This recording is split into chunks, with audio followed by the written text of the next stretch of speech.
જૂના ડીસામાં ડમ્પર ચાલકોનો ત્રાસ દિવસે ને દિવસે વધતો જઈ રહ્યો છે। સત્રા શહીદથી સિદ્ધ અંબિકા માતાજીના મંદિર તરફ જતા મુખ્ય માર્ગ જાણે ડમ્પર ચાલકો માટે રેસિંગ ટ્રેક બની ગયો હોય તેવી સ્થિતિ સર્જાઈ છે। બેફામ ઝડપે દોડતા રીતી ભરેલા ડમ્પરને કારણે સ્થાનિક લોકોમાં ભારે ભય ફેલાયો છે। આ જ માર્ગ પર અગાઉ પણ અનેક વખત ગંભીર અકસ્માતો થયા છે અને જીવલેણ પરિસ્થિતિઓ ઊભી થઈ છે।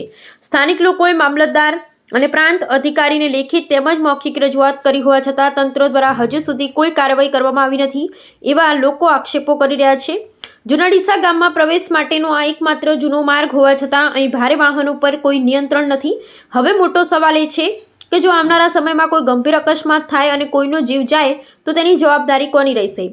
અહીં રોજના રોજ ડમ્પરો બેફામ ઝડપે દોડે છે। બાળકો, વૃદ્ધો અને શ્રદ્ધાળુ માટે આ રસ્તો મોતનો રસ્તો બની ગયો છે। અમે અનેકવાર મામલતદાર અને પ્રાંત અધિકારીને રજૂઆત કરી છે, લેખિતમાં પણ આપી છે અને મૌખિકમાં પણ કહી ચૂક્યા છીએ, પરંતુ આજ સુધી કોઈ કાર્યવાહી નથી। તંત્રમાં જાણે કોઈ મોટી દુર્ઘટના થવાની રાહ જોઈ રહ્યું હોય તેવું લાગે છે।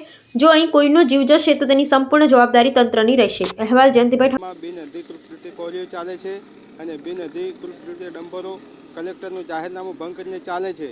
અમે વારંવાર તંત્રને રજૂઆત કરી, પંચાયતે રજૂઆત કરી, પણ અમારી રજૂઆતો કોઈ સાંભળતું નથી। કાલના દિવસે અમારા ગામમાં કંઈ પણ ઘટના ઘટશે તો તેની તમામ જવાબદારી તંત્રની રહેશે અને અમે ઉગ્ર આંદોલન કરીશું। જય હિન્દ।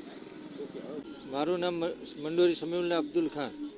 અમારા ગામમાં છેલ્લા ઘણા સમયથી ડમ્પર ચાલકોનો ત્રાસ વધી ગયો છે। સત્રા શહીદથી લઈને સિદ્ધ અંબિકા માતાના મંદિર અને ત્યાંથી આ ડમ્પર ચાલકો પસાર થયા છે। અવારનવાર પંચાયતના સત્તાધીશો દ્વારા રજૂઆતો કરવામાં આવેલી હોવા છતાં સરકારનું વહીવટીતંત્ર કેમ એક્શન લેતું નથી અને જો કોઈ ઘટના ઘટશે અને અકસ્માત બનશે તો તેના માટે જવાબદાર કોણ તે વિચારવા જેવું રહ્યું।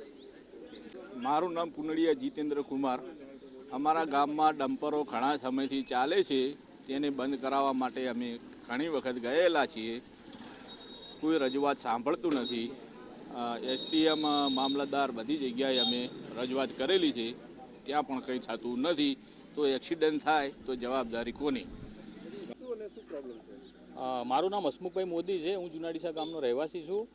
અમારા ગામમાં છેલ્લા ઘણા સમયથી ડમ્પર ચાલકો એપ્રોચ રોડ જે સિદ્ધાંબિકા માતાજીના મંદિર માટે સ્પેશિયલ બનાવ્યો હતો, જે મંદિરમાં આવતા યાત્રાળુઓ સંઘ આવતો પગપાળા એમના માટે સ્પેશિયલ દર્શનાર્થે આવતા યાત્રાળુઓ માટે બનાવ્યો હતો અને જે સલામત રસ્તો હતો ગામ લોકો માટે।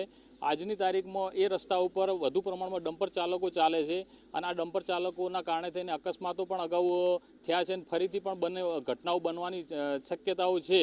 તો અમે આ વિષયમાં ગ્રામ લોકો અને પંચાયતના સભ્યો, સરપંચશ્રી બધા જ મામલતદાર સાહેબ પાસે ગયા હતા, જેમને લેખિતમાં રજૂઆત કરી હતી, મૌખિકમાં રજૂઆત કરી હતી। પછી એસડીએમ સાહેબ પાસે પણ ગયા હતા, લેખિતમાં મૌખિકમાં રજૂઆત કરી। પીઆઈ સાહેબ પાસે પણ ગયા હતા અને લેખિતમાં મૌખિકમાં રજૂઆત કરી હતી અને આજ દિવસ સુધી એનું કોઈ સોલ્યુશન આવ્યું નથી અને ભવિષ્યમાં પણ આ રસ્તા ઉપર જો આ પ્રમાણે બેફામ પ્રમાણે ડમ્પર ચાલકો ચાલશે તો અકસ્માતો થશે અને એનામાં કોઈ આકસ્મિક ઘટના બનશે તેના માટે કોણ જવાબદારી લેશે?